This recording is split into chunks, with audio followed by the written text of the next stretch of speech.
Hey everybody, welcome back to the Matt Report. This is a special gap season. This is in between season 3 and season 4 of the Matt Report, and I've invited a few guests to sort of take over the podcast and do Q&As, tell a little story, teach us how to do something. And my longtime friend Carrie Dils, who has her own WordPress podcast over at Office Hours FM, decided to jump in and teach us what it's like to create an online course, whether you're teaching for a professional sort of online course marketplace, or you're creating your own how-to tutorial series or private lesson that you might sell. Carrie joins the airwaves today to tell us how she does it at her approach over at Lynda.com. And I'm very excited for you to share in this story and share in the practices of my good friend Carrie. So here's the special thing about Matt Report Season 4 is it's going to get released Netflix style, so you can binge on all of the episodes that you do enjoy at your enjoyment, at your leisure. Over the holiday season, I know we all get sort of busy, and keeping in week to week might be a little bit difficult, and sort of remembering to check in week to week and listen to your favorite episodes might be a bit of a challenge for some of us. So that's the sort of intent of this, is you can go and pick and choose which episodes you want to listen to, all or one or a handful over your busy holiday season, and then we'll be back to a regularly scheduled season in 2017 with Matt Report Season 5. So I do hope you enjoy that.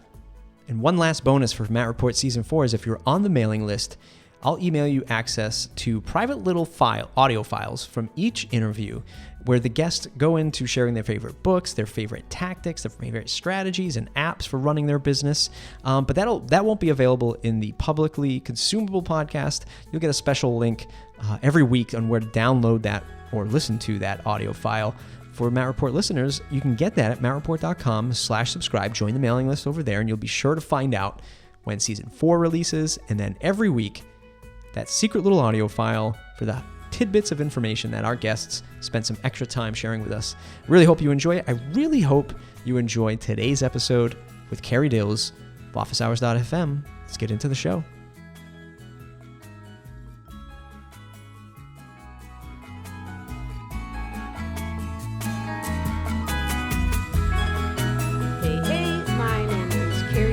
And it is a pleasure to be here hosting the Matt Report today.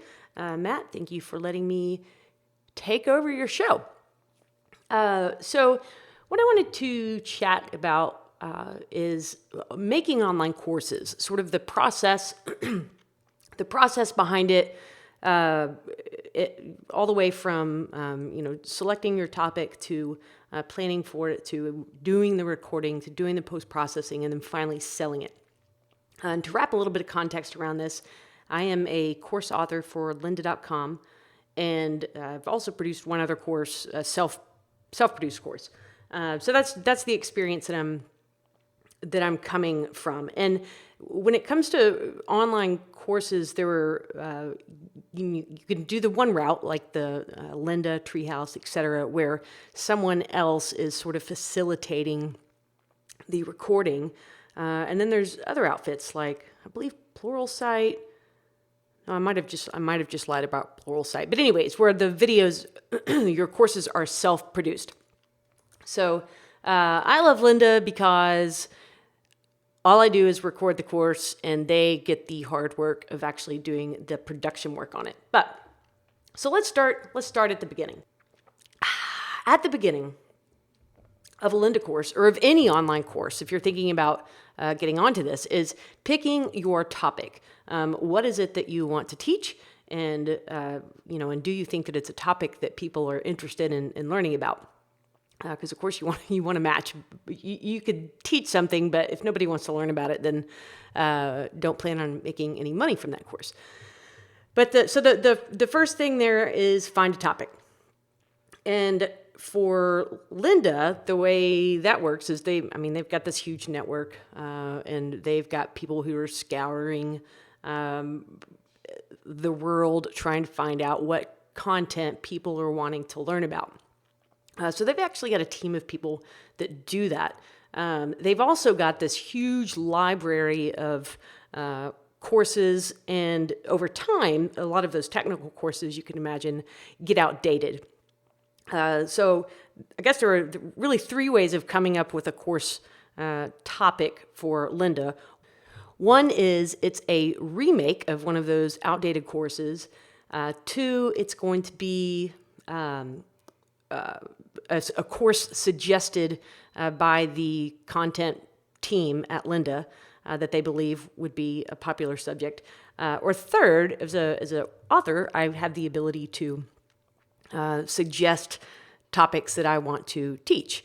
And those may or may not be approved, but that's sort of the way it starts. So once a topic is picked, that next step is to create what's called a table of contents, where basically you just go through and outline what all you want to cover in your course, all the way from an introduction to, it's like writing, think back to high school English teacher. You've got your intro, you've got your 3 main content blocks and your supporting points, and then your summary or your wrap up. So once you have your table of contents, you've got your subject, you've got your table of contents, actually preparing the course, writing the course. There's two kind of schools of thought here, or not even schools of thought. Two ways of going about this. One is to just kind of map out your bullet points. If you're really, really good at talking off the cuff, then that's a great way to go. It's frankly quicker than scripting the whole thing. And I have to script the whole thing because I'm not very good off the cuff, as you might have noticed with this recording already. So what I do is I take that table of contents and then I write out literally everything that I want to say. And the writing of it is interesting because, of course, written word is different than spoken word. So when I'm writing, I know that eventually I'm going to be speaking these words. So I try to write with that in mind to keep it casual and conversational tone in what I'm writing. And the writing, frankly, is the bulk. That is where the bulk of the work comes in for planning the course. And I've got to say, one of the best ways to make sure you really understand a topic,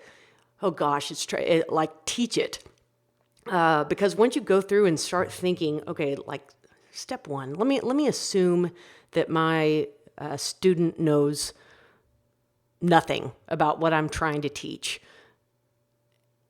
And walking through step by step by step. So think about whatever it is that you do day after day after day. Maybe it's writing code, maybe it's designing things, maybe it's sales calls. Whatever it is, you're so used to doing it that it's just automatic. Like think to brushing your teeth.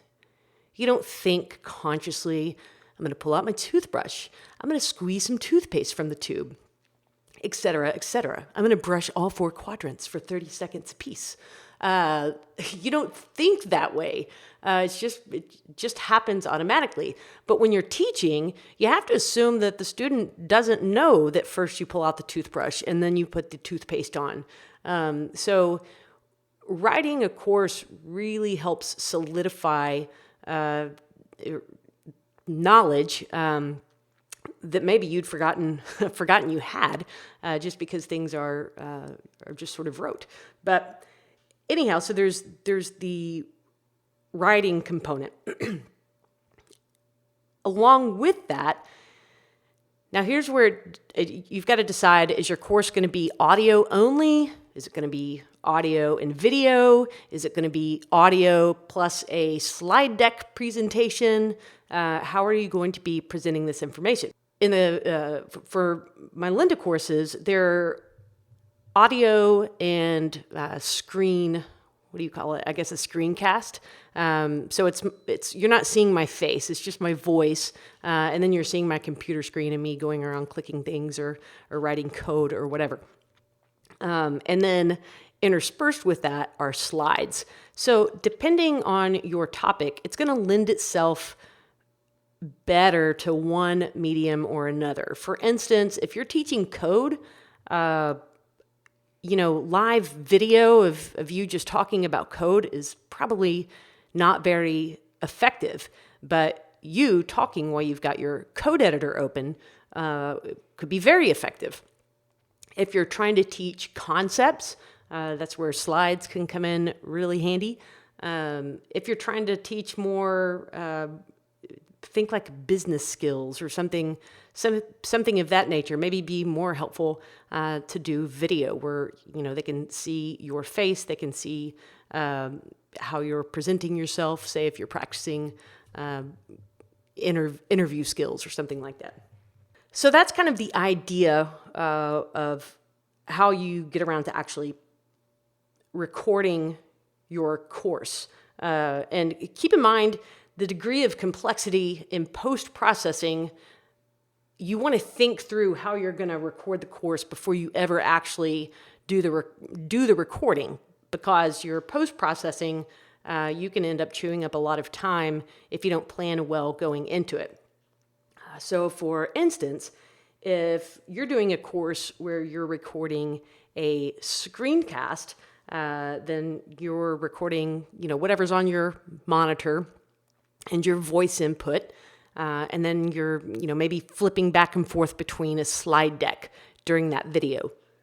Well, then automatically that in your post-processing, you're going to have to go and, make that transition between your screen and the slide deck smooth. And really, the level of, when I mean post-processing, is taking whatever the raw audio video is and polishing it up to make what's going to be your final product. And you can go all the way from zero post-processing, like for my podcast, because it's a live show, I don't go back and do any editing other than just tacking on my intro before I upload it to iTunes. And so that's like the easiest, lowest barrier to entry. But also it sounds rough, right? I mean, I haven't gone and taken out the ums or the throat clearings or, the gaffes, whatever. They're just in there in all of their glory. On the opposite end of the spectrum, you've got Lynda.com, who, these are highly produced, highly professional videos. I'm not doing that work because that is not in my skill set, but they've got a large production team that it's incredible. It's Hollywood level quality in terms of their recording equipment, the way that they're going through and doing all the original audio inputs, because your final product can only be as good as the original input. So if you're recording this on your headphone mic, then that's you can't really, you can only help something along so far if it was bad input to begin with. But anyways, so these fantastic equipment, state-of-the-art recording facilities out in Carpinteria, California, and then of course post-processing that out the wazoo.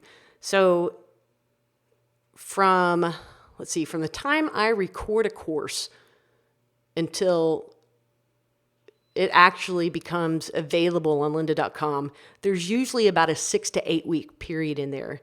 And during that, they're cleaning up all the audio, they're removing all of my millions of throat clears and hums, like I just did. By the way, when you mess up, because you're going to mess up, when you stumble over your words or you don't get something quite right, you say rephrase. Or that's what we do with Lynda.com at any rate. So you're going along, you mess something up, you think, ooh, I could have said that better, and you say rephrase. And what that does, you could pick any word. It doesn't necessarily have to be rephrase.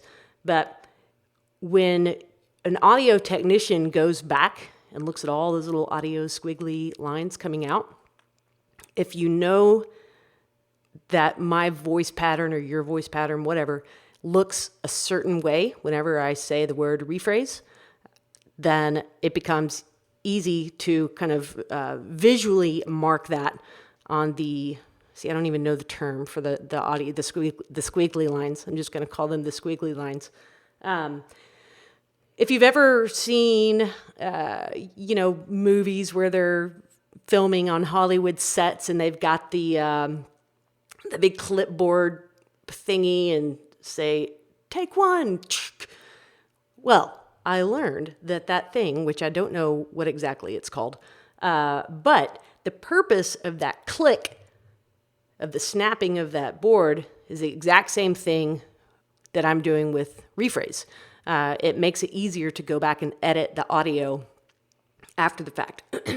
So, anyways, that was kind of a random digression.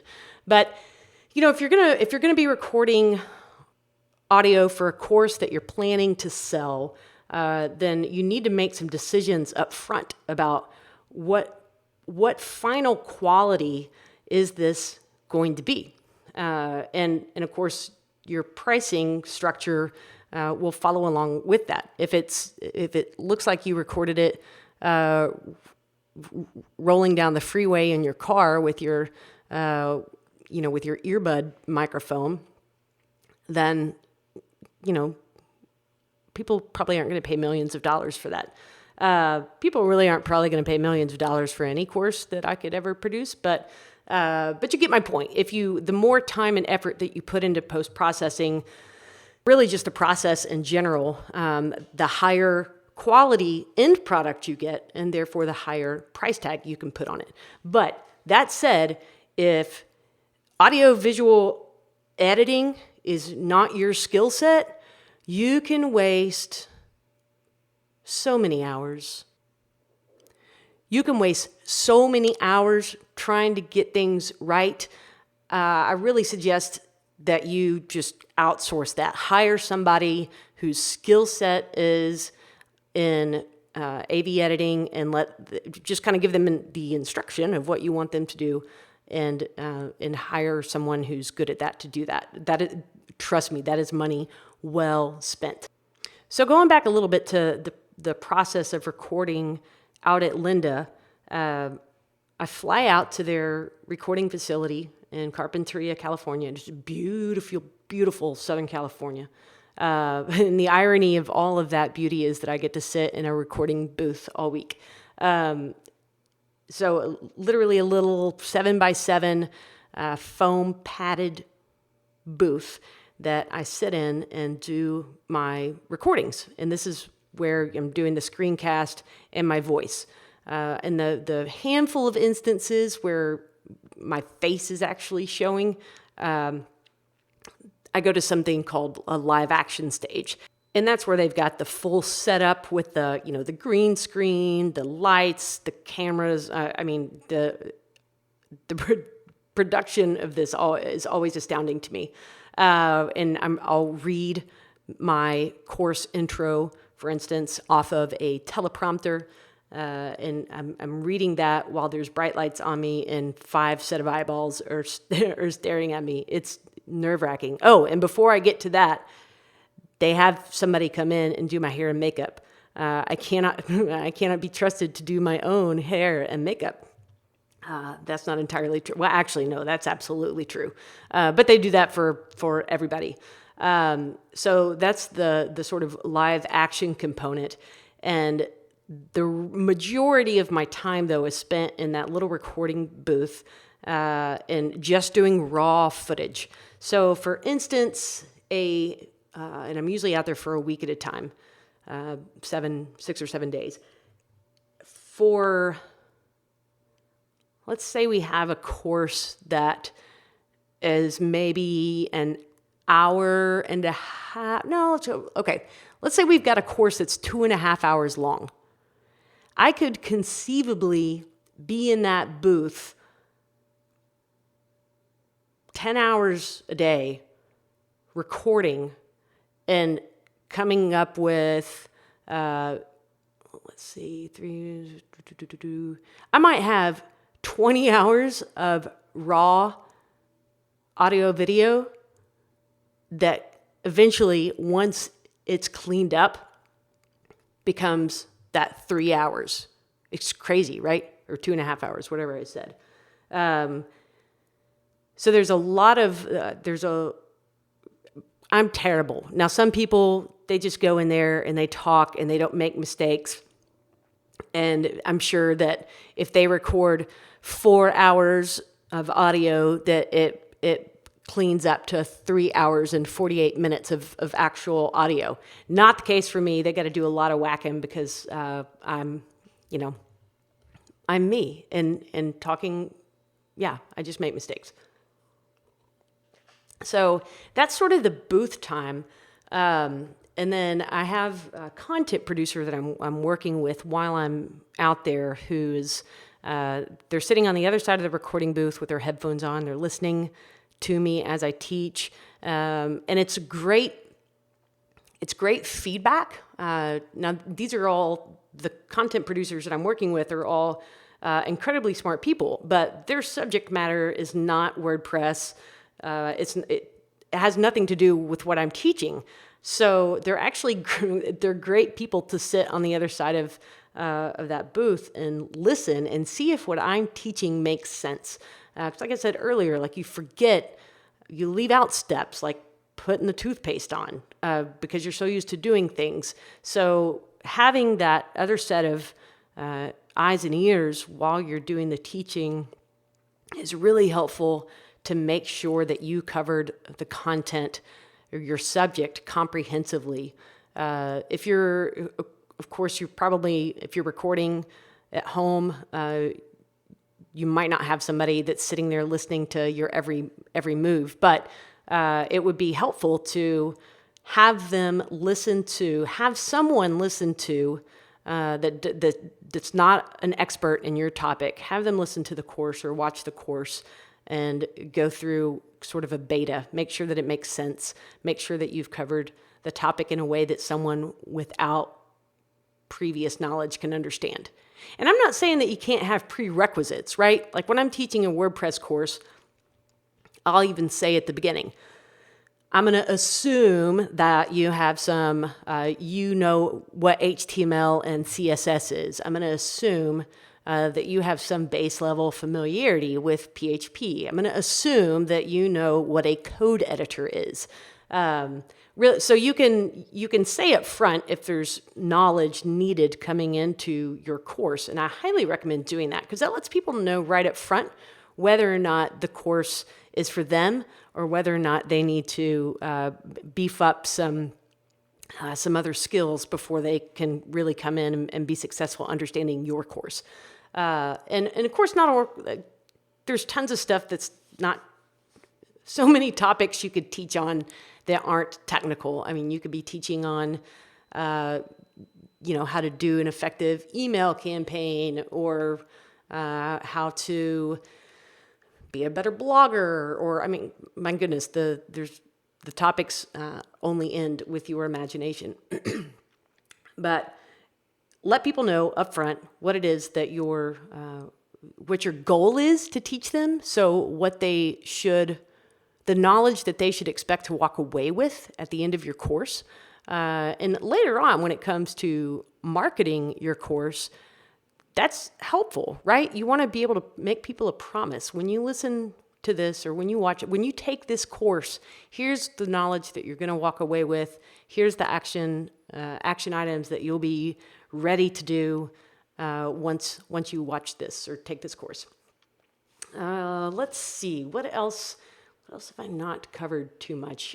Just is a random question to share more about my Lynda experience. They do some course promotion, right? Like whenever a course is first released, it might be on their front page or, might get a little special attention or more attention. But their library is massive. It's so huge. I don't even know how many courses they have, but it's a whole lot. So there's not really any expectation that they're going to be promoting my course. That really is up to me. And to date, don't look at my website right now because I do a terrible job at that. But just know that whatever medium you use to publish your course, whether it's YouTube videos, whether it's with a plural site or Envato Marketplace, wherever you choose to sell, you're going to be the one having to promote it. And if you're like me, marketing maybe does not come very naturally. That's something that I've had to spend a lot of time learning. And Matt, I know Matt talks a lot about marketing products, marketing services on this show. So go check some of his episodes because he's got some good information there. But just know ahead of time that you're gonna be doing that. So let's recap where we've been. When it comes to creating a course, one of the first things you've got to do is select your topic. And then once you've selected your topic, you need to select or think through what format you're going to deliver your teaching in. Is it going to be audio? Is it going to be audio video? Is it going to be slide deck, screen share, etc.? Whatever it is, know that up front. And then from there, write out your table of contents, understand exactly everything that you want to cover in the course. And then when it comes to writing the course, experiment a little bit, depending on how your presentation skills, you might be able just to take a handful of bullet points and boom, boom, boom, knock it out and teach effectively that way. I recommend trying that first, simply because it's so much less time consuming than fully scripting what it is that you want to say. If you're not great off the cuff, or think, oh, maybe I might miss a point if I don't script, then try scripting it. And I tell you what, and when you're scripting, read it out loud. So say you write 3-4 paragraphs. Go ahead and read that out loud and make sure that it sounds conversational. Do that before you ever hit the record button. So then you get to the part where you're actually doing your recording, and remember that you can put in little audio cues like the word rephrase or a click or a hand clap, whatever it is, to leave a little bit of an audio marker that you can come back, or your editor can come back to later to help with the editing process. Once you're done recording, then you're handing it off to an editor or somebody who can do that post-processing for you, clean it up. Then once it's cleaned up, you've got your audio file or your video files, whatever. You've got the files that you're going to sell, and from there, it's choosing where you, if you want to sell it off your website, if you want to sell it in a marketplace, and then you market it and sell the hell out of it. Hopefully, right? So that's it. That's a little bit of my experience in teaching, creating online courses. I hope that that's been helpful if you were thinking about maybe going through that process. If you have any questions, I hang out on Twitter a lot at @CDils, just one L in the Dils, and I would love to chat. Thanks again, Matt, for having me on.